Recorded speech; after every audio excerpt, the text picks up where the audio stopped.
When you dare to share, you break the silence. When you dare to share, you speak your truth. When you dare to share, you use the full strength of your voice. When you dare to share, it brings opportunity to own your story.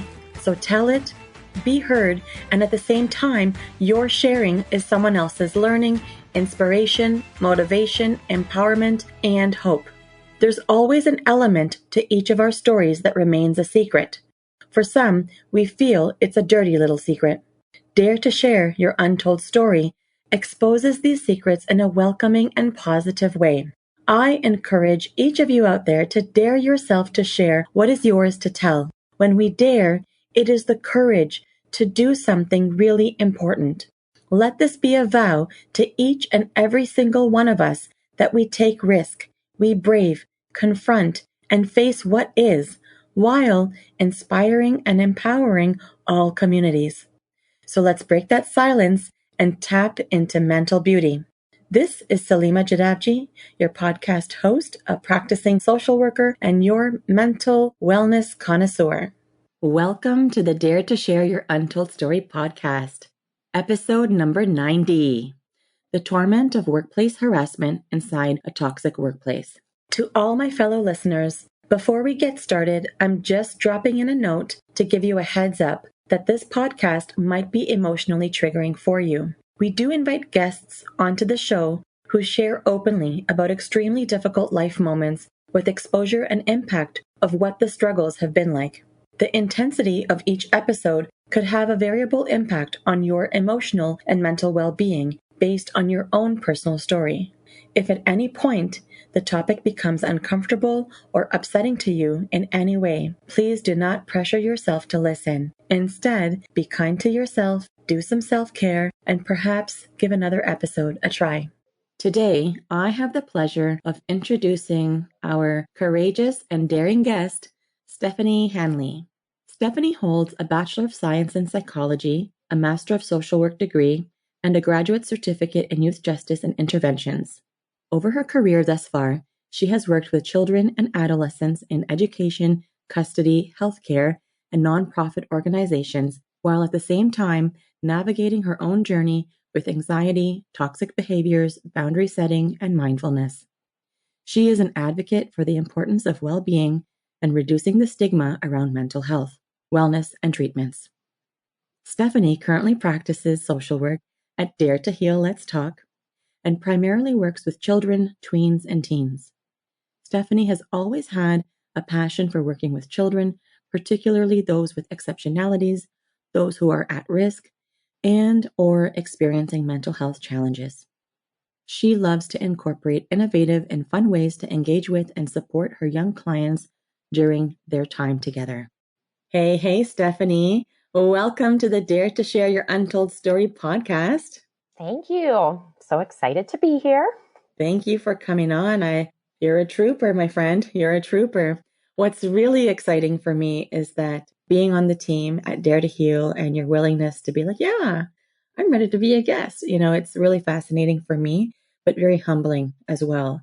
So I just want to really extend my gratitude for your willingness to be here to tell your story. Ooh, thanks so much for having me. Yeah. And Stephanie, I've said this before, and I know you hear me talk about it often, but every guest experience I have, I feel truly humbled. Each person, each individual has allowed me to tap into their vulnerability and draw on their strength, from which I gain insight, and there's inspiration that happens that gets shared into the space. So it's really important that we take a stance together to continue to help break barriers of mental stigma. I agree. I think it's so important, especially now. Mental health has never been more talked about than it is now. But that's not to say that those stigmas from before don't still linger.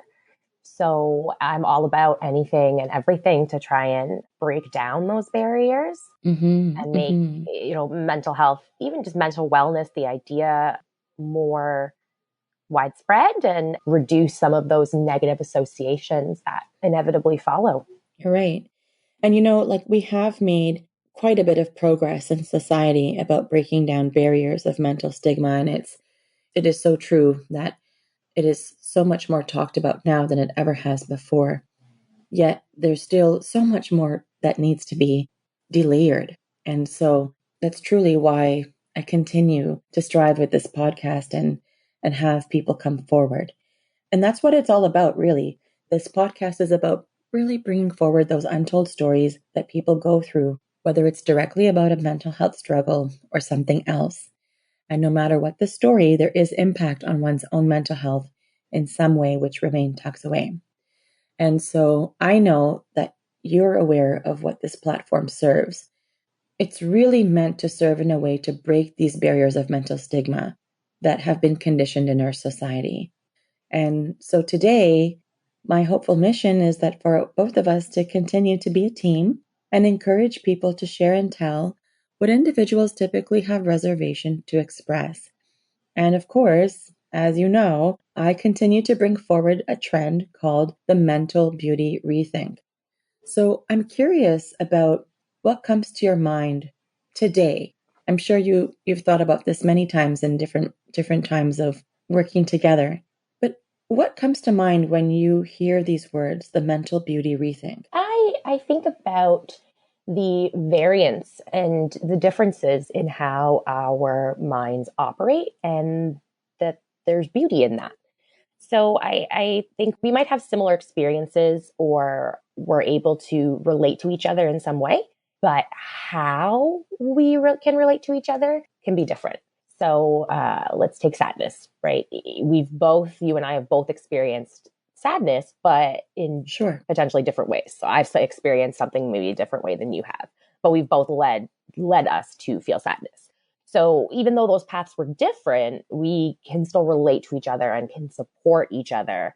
And that is what I think is so beautiful, is the fact that there's that ability to have human connection, shared experience, and be able to relate to one another on a deeper level, even though we may have never met or our paths have never crossed. Being able to make those connections with somebody is beautiful, I think. And the way that our minds can experience different things, I think there's a lot of strength in that. Yeah. Yeah. And, I really like how you're positioning it as variance. There's such variance in the minds and how we operate as humans. It might look different individually, but there's no right or wrong way.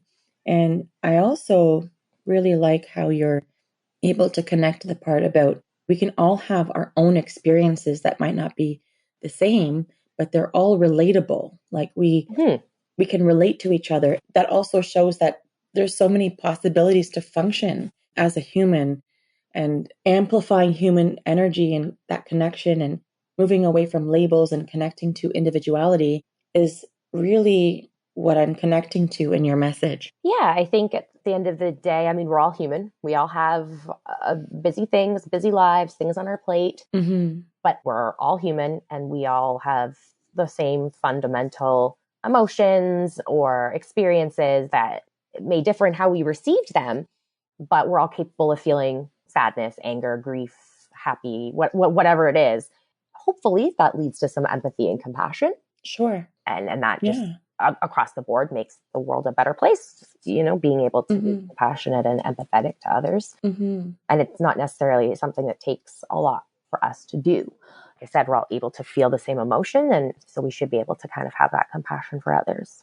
And I see how you're tying that back into mental beauty, right? So it's like our mindset of maybe opening up with empathy and compassion can allow us to see things from a different lens. Exactly. Yeah. We often think it's, it's kind of me against the world, but in reality, it's, we're all human. We're all on the same team, really. Trying to help each other. Amazing. That's really great insight. Thank you, Stephanie. Okay. So let's do a pulse check for interview readiness. Okay. Are we ready? I am ready. Amazing. I like how you say it so affirmingly. I am ready. That's great. Then we'll get started. All right, Stephanie, give us the newspaper headline of how you would title your untold story. How would it read? My newspaper title for my untold story would be "The Dose Makes the Poison." All right, say it one more time. The dose makes the poison. The dose makes the poison. Yes. You're going to have to touch on what that means for you, please. Well, because it does sound very intriguing. Toxicity, they are some common buzzwords we hear nowadays. It's often thrown around. We often hear about, a toxic relationship, a toxic environment, a toxic person. And I wanted to capture something to kind of relate to that, but also parallel what actually happens with toxicity. And I think it's interesting that, things are toxic when they cause us harm or they cause us distress. But toxicity is really about the amount of toxic interactions or stimuli we have. And eventually that will compound itself and you become, or the place or the person becomes toxic to the point where it's causing you excessive distress. And the beauty or the interesting thing about toxicity is that it's so subjective. So what I experience or what I think is maybe not good for me or toxic might be okay for you, or vice versa. The parallel with the dose making the poison is it's really about the dose, the exposure, and the experience, and that varies between individuals.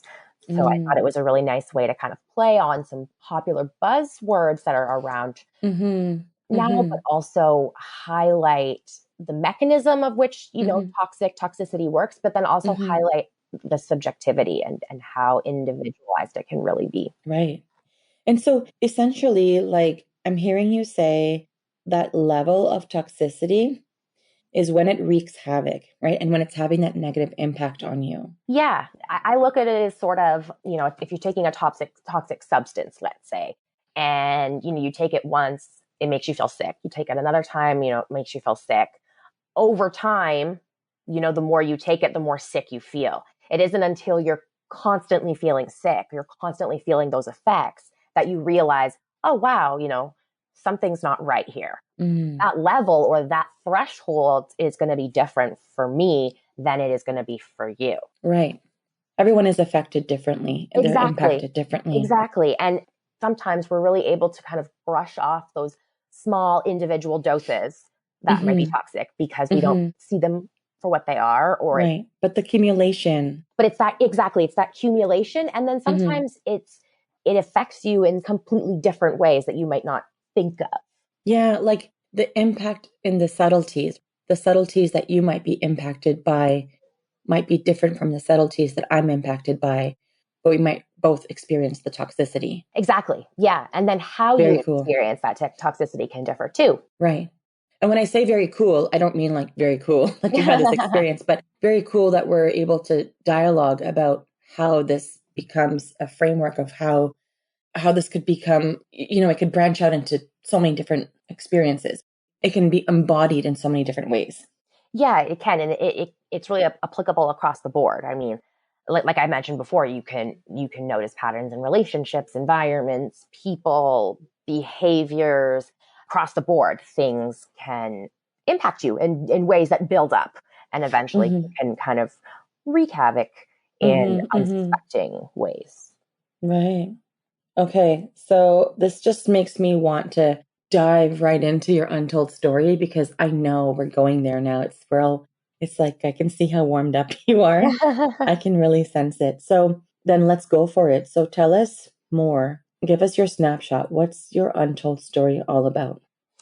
So my untold story is really about learning to navigate workplace harassment, toxic work environments, learning how to handle and navigate these situations that didn't serve me very well, caused me distress, whether that be, mental, emotional, physical, across the board, and really learning how to navigate that by setting some boundaries, learning some mindfulness techniques, and really learning about myself and what I can handle and what I can't, or what to me is toxic and what is not.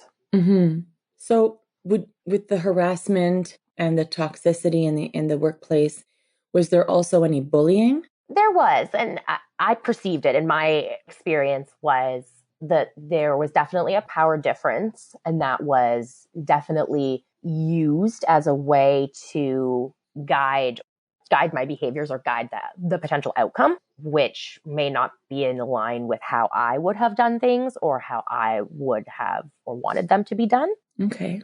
So Tell me more about what the bullying and harassment looked like in the workplace. And it looked, gosh, if I had to pick a color, it was gray.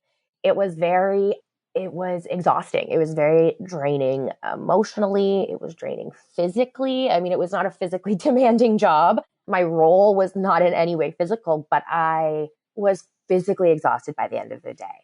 It was early in my career in the field. And so I was already experiencing, it's natural to kind of experience some sort of imposter syndrome or, question, your skills or your ability when you're entering a field or you're relatively new in the field. It caused me to have imposter syndrome to the point where I wasn't comfortable making any decision without running it by somebody, getting advice. And I'm talking I couldn't send an email without making sure someone had read through it for me to make sure that I didn't make any mistakes and that I had said things or captured things in a certain way. And that lasted with me. I mean, there were multiple jobs after where I didn't know if I was making the right choice, if I didn't know if I was as capable as I actually am. So I'm hearing you talk a lot about the impact that this job had on you, as well as what it had on you in other jobs. But I'm still curious about, how did the bullying and harassment look like? What was your measure of toxicity? Like, what did you experience? There were times when, let's say, for example, I have a certain way of communicating. I prefer to communicate directly. I take notes. I like to refer to those notes just so I have a background in what was discussed. So we kind of have information we can go off of together. This person didn't necessarily agree with that way. Things would often be changed or... So person like your employer or a colleague or like... Yeah, a manager. Their communication style was completely different and that communication style changed. So tell me about the communication style. What was so different about it? They would just speak without necessarily remembering what was previously discussed. So things would always be changing and we don't know which route we're going to take. And so I prepare everything for, doing it this way. And then that's not the right way. I wasted my time. I don't listen properly. And that needs to be done this way. I was constantly having to guess what was expected and make sure that whatever I was producing, the work that I was producing matched those expectations. So it sounds like there was something punitive in the communication. Yes. And if I didn't produce what was expected in that expected way, then the fault was with me. So the fault was either I wasn't listening properly, the notes that I took were incorrect, things like that. And so I was always kind of left in this state of feeling, okay, what did I do wrong? And how do I make it so this doesn't happen again? And then those strategies would inevitably fail. And that would again be reciprocated onto my skills, my ability to work, my intelligence, things like that. And how often did you experience this? Like, this seems like it was like a repeat cycle of like... I felt this way quite often. I would come home at the end of the day, like I mentioned before, I would come home at the end of the day just exhausted. My body would be tired. I would want to just lie down. Right. And what's interesting is at the time, I just assumed this is just regular work life. Everybody experiences this. This is just the working world.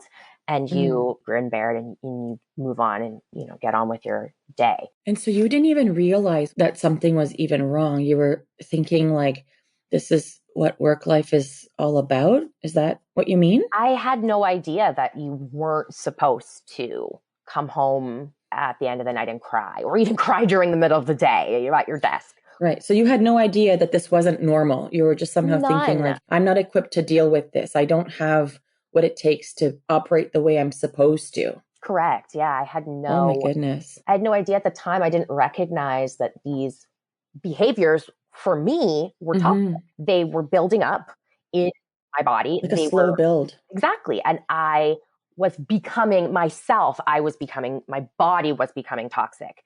I was becoming lethargic. I was exhausted. I was crying all of the time, questioning. Right. And then you start to feel this shame because why am I feeling this way when you have the answer while you're doing X and Y wrong?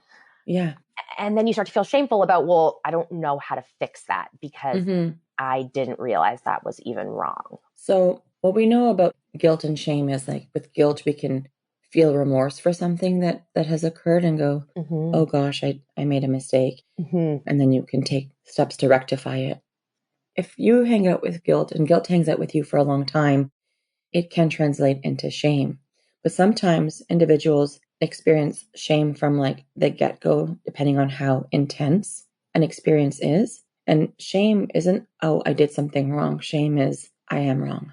Exactly. Is that what was happening for you? 100%. Hit the nail on the head.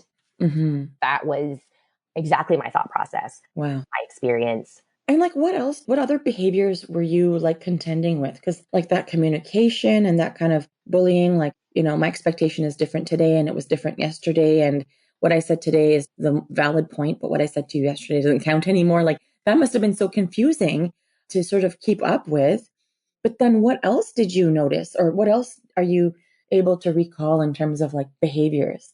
There was a lot. Colleagues of mine would be pit against each other. Mm-hmm. And there were times when things were said from the manager that the other person may have said to me, or vice versa, that wasn't actually said, or it was embellished or meant in a way to cause upheaval and things like that. And I'm not sure if it was coming from a place to try and motivate us, but it was, I was perceiving it the completely opposite way, in that it was a test. You were testing me. I was always walking on eggshells. Feeling tested and walking on eggshells. What a horrible feeling. To see how I would respond. And then if I responded in a way that was deemed appropriate, it was just over. Can you give me an example of a test? Let's say there was a conflict and we would be asked individually, how would you deal with this? And then we might get pulled aside to say, well, this person thinks this is happening. And it would play with your mind. And I'm kind of thinking, okay, are you testing me to see how I'm going to respond? Are you seeing if I'm going to respond in the correct way, the way you want me to respond? I personally, don't like conflict. So for me, I wasn't used to engaging in conflict resolution in the workplace. But did you actually see that as conflict resolution? No. I would just shy away to begin with because I don't want to deal with that right now. And I would feel like I was being, okay, well, you have to deal with it. What are you going to do? So what are you picking? Pick something now. What's your answer going to be? As opposed to taking time to analyze and things that I kind of like to do when it comes to conflict resolution. And then it wasn't deemed appropriate or the appropriate response, it would become an issue. And that would be something that we would need to, explore and deal with. It may have nothing to do with the original project we were working on. Right. So I'm curious about like, at what point did it become noticeable? And I'm curious if this was something that you had experienced from the beginning of your experience with the organization, or if this is something that onset at a later time, or did it always feel like this way from the get-go? Looking back now, it was always there. It was right from the get-go. Like I said before, I didn't have the ability to recognize it for what it was. And to be completely honest, I didn't even recognize it for what it was in the thick of it. It was a medical professional that kind of pointed out that I was not okay. And I was there for a completely different appointment. And I broke down and I just started crying about what was going on at work. And that's when I was told that this is not normal, that you are not okay. This is not okay. And something needs to be done immediately. Right. Which was a big wake up call for me because, like I said, I just assumed that was the working world and that's just what everyone experienced. Right. So it took a medical professional to shed light on what you were experiencing and that, hey, this is workplace bullying. This is workplace harassment. This is not a healthy place for you. And what you're experiencing is not okay. Yeah, 100%. It was only at that point where you came to recognize that, hey, it's not me. Yeah. And it actually even took longer than that. So I was told that I wasn't going back, that I needed to take some time. So like a medical leave. Yeah, to recoup and to deal and to cope with everything and learn ways to prevent this from happening. So, Mm-hmm. and it wasn't until I started learning, I really got into a mindfulness program, and I started learning about CBT and mindfulness and all of those sorts of things that I even realized what I was experiencing when I was experiencing it. It took, Right. kind of being completely removed from the situation and some education to realize, oh, wow, what I was experiencing wasn't normal. Right. And Right. it had built up the point where I was getting headaches, I had stomach issues, I had all these things that I was not associating with whatever I was experiencing in my workplace at the time. Right. And you know, it's so important for clinicians to recognize what you recognize. So it's not that you don't know mindfulness or that you don't know CBT. And just for our listeners, CBT is cognitive behavioral therapy. It's not that you don't know the skills. You use them regularly to help clients on a regular basis. But sometimes when the clinician is having the experience themselves, we are still humans. So we don't have our clinician hat on. And so it's hard to sometimes recognize the pattern within ourselves initially. But it sounds like you knew that I need to get some help and I need to sort this out, which is where your clinician part of you might have helped lead you. But then by engaging in the program and keeping your clinician hat aside, it sounds like you were able to make those connections for yourself the way you've guided your clients thus far. Yeah, it's really interesting. I've spoken to a lot of people in the field, therapists, doctors, things like that, and they all say that we, in that respective field, make the worst patients.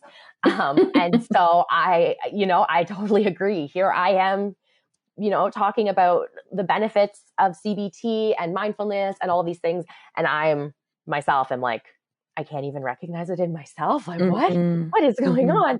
But it's so true. When you're in the thick of it, sometimes that clinician hat, I wasn't even thinking about putting that clinician hat on. Right. It wasn't until I was again removed from it and was given the time to really look at it and say, oh, this isn't normal, or have someone gently point out to me that that's not normal behaviors, that I was able to really deep dive into it and pick up some important strategies or some important tips that I can apply to myself. Sure. Really help navigate this so that it doesn't happen again, or prevent it from getting to the point where you've reached that full toxicity levels where you're now experiencing distress across the board. Right. And you see, like right now, sharing all of what you've shared, I mean, that's, first of all, it takes a lot of bravery and courage to be able to talk about a workplace experience like that had such a enormous impact in a very undesirable way. But it also goes to show that with that, there must have come so much learning that you apply on a regular basis in the client setting, the client clinician setting. Yeah, there is. It's interesting being able to relate to my clients on a certain level, being able to kind of say, yeah, like I've totally been there, and I've had to take time off too, or I've been written off, or whatever the experience was. But also to show them that it's a very common problem. Like I'm not immune just because I'm on the side of the chair. I'm not immune to harassment, bullying, negative experiences in life, or the impact to your mental well-being, right? That you're not exactly. immune. I'm not a robot, right? So I'm going to experience those things, but then it's also able to show them that you can come out the other side, and that there are ways to maneuver those. Exactly. So Stephanie, when people come to see us for therapy, we've talked about this before. People tend to be in one of three places when they come to see us. Some people are getting started. They know that they want to unpack different things from their life, or they just know that this is something that they want to start incorporating to build emotional muscles and build mental resiliency. Some people are in the middle, perhaps in an acute scenario or situation in their life, and they really need some support to get to navigate those pieces. And some people are looking back, where they're either trying to gain closure on an area of their life or do some personal growth where they can learn some skills so they can move forward in their life. So for yourself, where would you say that you are in your journey with regards to what you have shared today? Not your life journey, but the journey about the workplace harassment, the toxicity, the impact of the bullying. Where would you say that you are? Would you say that you are getting started, in the middle, or looking back? Definitely looking back. Yeah. I don't think I'd be able to be here talking about this stuff if I was in the middle or in the beginning. I didn't recognize what it was at the time. And I didn't recognize the toll that it was taking on my body as a whole. You know, I was seeing a dentist. I was getting treatments done for, TMJ that I thought was, something completely different and ended up being related to the stress that I was experiencing at that time. Right. I didn't put those two and two together. It wasn't until now I'm looking back and going, wow, yeah, okay, that makes sense, that I'm able to kind of put all of this into perspective. Right. So what's been a healing signature for you on your journey for you to get to the place of looking back? The mindfulness journey has been really helpful. Learning to calm those fears, those anxieties that will inevitably spike when I'm being triggered, whether that be in the workplace, whether that be with a specific person.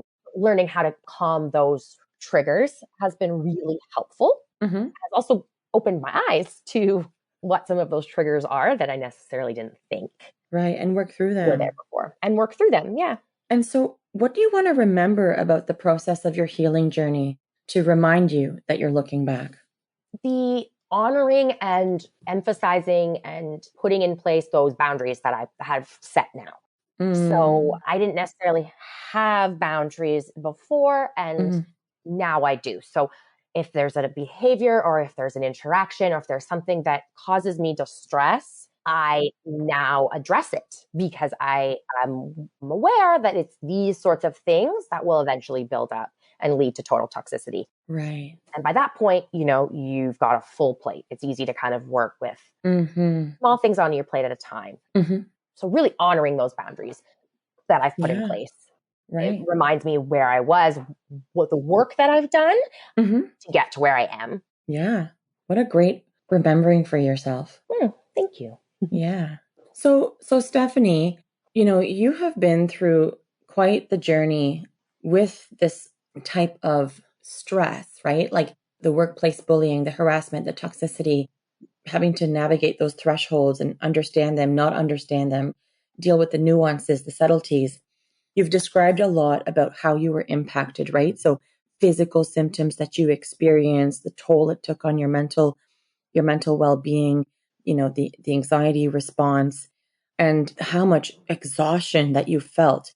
Can you share a little bit more about how your untold story affected your mental health? Like, could you zone in a little bit more? I heard you starting to talk about imposter syndrome, and like, if you can talk more about the mental health declining. Are you able to share more? Yeah. I mean, there were not very many highs. Well, there were highs, but I wasn't able to experience them as highs. So any event, whether it be a birthday party, a family gathering, I would be so exhausted that I wouldn't, just interacting with a large group of people was draining. My confidence in myself was so low, but I was still so eager to please that I would overcompensate. I would try and push myself to the limits, past the limits, to try and please whomever I was working for or working with at the time. I had really intensive emotional outbursts. Saturday, 2 p.m, nothing would be wrong, and I would just be sobbing, crying. But I couldn't understand why. I shut out a lot of my friends. I pushed a lot of my friends away. I didn't think they would understand. I didn't think they could relate to what I was experiencing. I felt so low all the time that I didn't feel joy in things that I used to. Things that used to bring me joy, I stopped or I participated in, but barely. I was there, but I wasn't. I was a body in a room, but I wasn't engaged. I wasn't mentally there. Mm-hmm. And it took a toll on my relationships. Like I said, I pushed friends away, family, because I didn't have the confidence to think that I was worthy of being helped, but Mm. also that they would even be able to. So why Right. bother bothering Right. them with my problems? Just keep it to myself. So this didn't even just affect you in how you operated in the workplace, but even in your personal life with like interpersonal dynamics and your confidence being affected in such a way where the people pleasing was skyrocketing, not connecting to the emotional outbursts that you were having and like, where's this coming from? But even isolating yourself socially. And it sounds like you were not really able to be present if you were like in a room, a body in a room, right? And Right. I can't imagine what it was like to feel not worthy of being helped. Like, it's not worthy for me to tell anyone. It's not worthy for me to express this out loud or let people know what I'm going through. That must have been such a painful time. It was very isolating. Mm-hmm. Felt very alone, even in Mm-hmm. a room full of people. Mm-hmm. And then it's that negative feedback loop. So you Mm. push your friends away, you push your loved ones away, and then you feel lonely and you're like, wow, I really do Mm-hmm. have no friends or family. And then that negative feedback starts. You feel negative, so then you push them away even more. And Mm-hmm. then you feel that distance, so then you feel negative. And so then in response, you push them away even more. You can't see the impacts that each action is having, Mm-hmm. but they're just negatively impacting each other. Mm-hmm. Such a painful time. Physical manifestations, competing self deprecating thoughts, so many thoughts that you were consumed by, Mm-hmm. multiple emotions you were experiencing, all that mental distress. Wow. Yeah. Wow. So tell me, Stephanie, what is the key message to the listeners of our show? What do you really want them to know? I think the key message that I want our listeners to take away from this is to really pay attention to yourself, pay attention to your body. Mm-hmm. It will let you know if something is causing you distress, if it's unpleasant, if it's harmful, anything like that. Your body will let you know. And Mm-hmm. really listening to that, honoring that, and putting in some boundaries or putting in something in place to prevent that from Mm-hmm. compounding and reaching those toxicity levels. I think burnout is a precursor to this. I mean, people talk about it all the time, very nonchalantly, like, oh yeah, I'm so burnt out. Mm-hmm. That should be a big red flag for us. If we're recognizing Mm-hmm. that we're burnt out, we're already Mm-hmm. reaching those heightened levels. And Mm-hmm. if we've gotten to the point where we can acknowledge that we're feeling burnt out, but we're not doing anything Mm-hmm. to attack Yeah. that, it's not going to get any better, and it's going to compound, and it's going to come out in one shape or form or another. Right. So really just paying attention, listening to those little messages. Yeah. The tiny messages. Yeah, nipping them in the butt before they can become, a larger problem. And the burnout message is such an important message as well.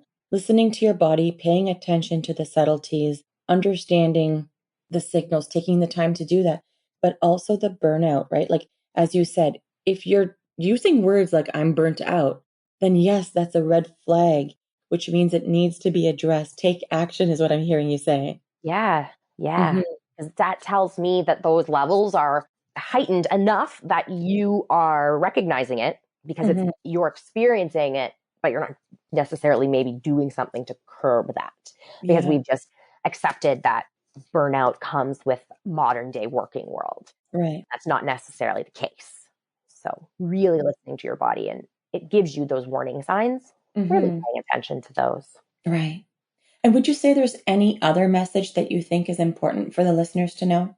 I think boundary setting is really important. I think that Mm-hmm. is one of the keys to alleviating the anxieties, alleviating the worries, alleviating anything that arises around conflict.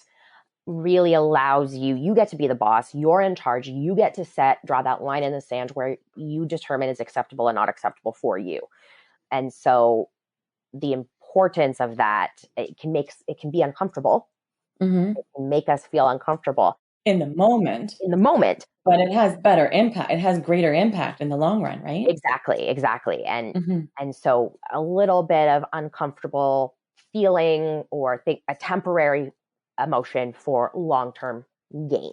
For sure. And just as like that toxicity and things like that are subjective, boundaries are subjective as well.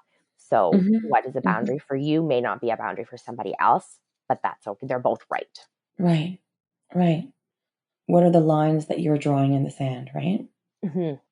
So, Stephanie, is there anything else about your untold story that you haven't shared with us that you'd like to share, or lesson wise, any important lesson that you've gained that you think would be important to talk about today?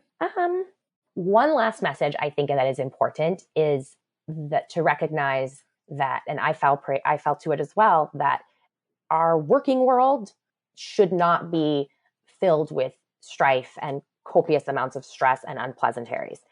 We've kind of accepted, or we've kind of come to, as a society, we've come to accept that that's just the way the working world is. You want to have a job, you're going to have to put up with X, Y, and Z. You want to be competitive in today's market, you need to do this and put up with this and work X amount of hours or things like that. We've conditioned ourselves to adapt to our working world instead of adapting our working world to us. And so I think that while there are going to be stressful events in across the board, in work world and relationship world and family world, but we shouldn't be accepting the societal notion that if you don't experience copious amounts of stress at work, you're not doing it right, or that it comes part and parcel with having a job. Right. I mean, I would like to just respond to that message and that lesson. I want to just clarify something. So, nobody wants to experience copious amounts of stress, and nor should anyone experience copious amounts of stress or strife and hardship like you experienced in your sharing of your story today. It doesn't mean that you're not going to work hard at your job.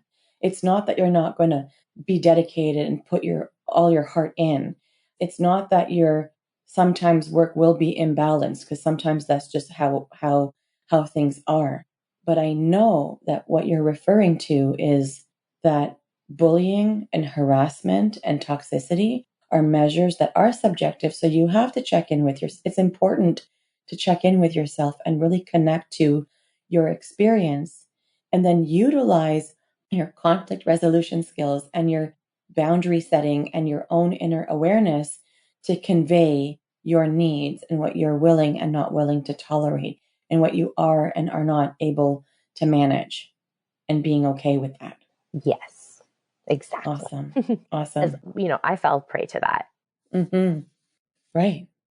So I'm curious about, what is your game changer inspiration? Like, what was that thing that was so close to you that reflects your untold story? Like, was there something that helped you pivot or that helped you keep going? Was there an inspirational quote or book or event or speaker or person?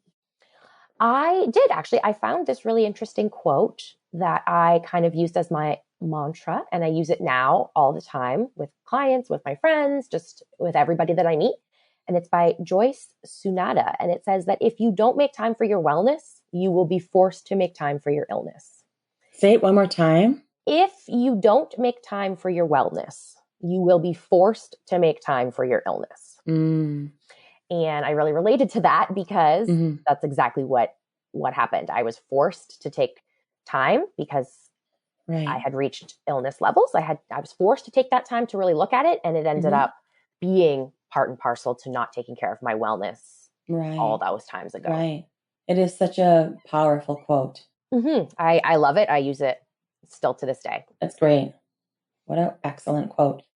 All right. So tell us, Stephanie, what is a cause or organization that has been impactful to you on your journey that you would like to give a shout out to? So I have two. One is a personal one that I used, the mindfulness CBT course. The principles are super applicable, and it really painted a nice picture for me to understand the connection between the mind, the body, the emotional connection, and how those are all connected. And really being able to kind of prevent crises or spiraling from happening by putting safeguards in place.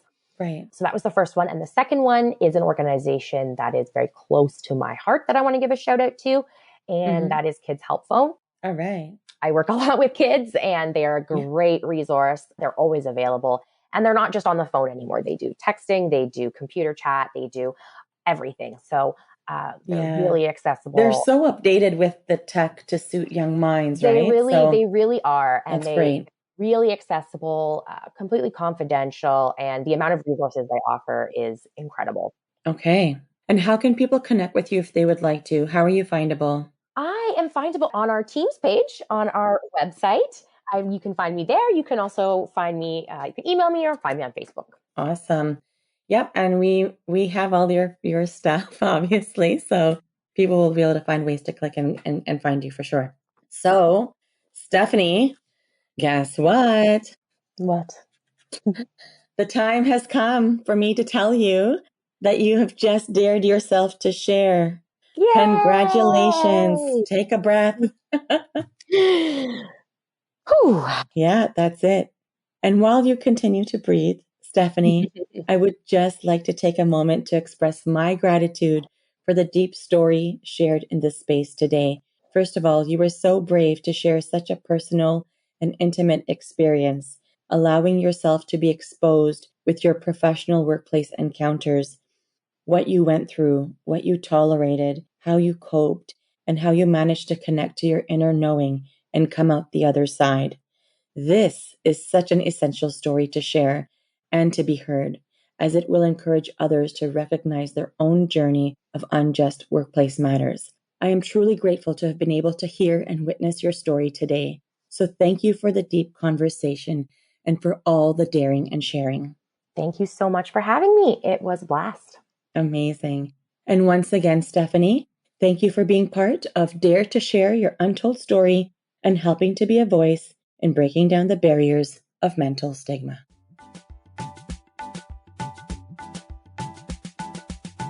To all of our listeners, if you like what you've been hearing on this podcast and you want to be part of breaking down barriers of mental stigma, I invite you to go wherever you are listening to the episode and hit subscribe. Leave us a comment or a review of the episode and maybe how you relate to it.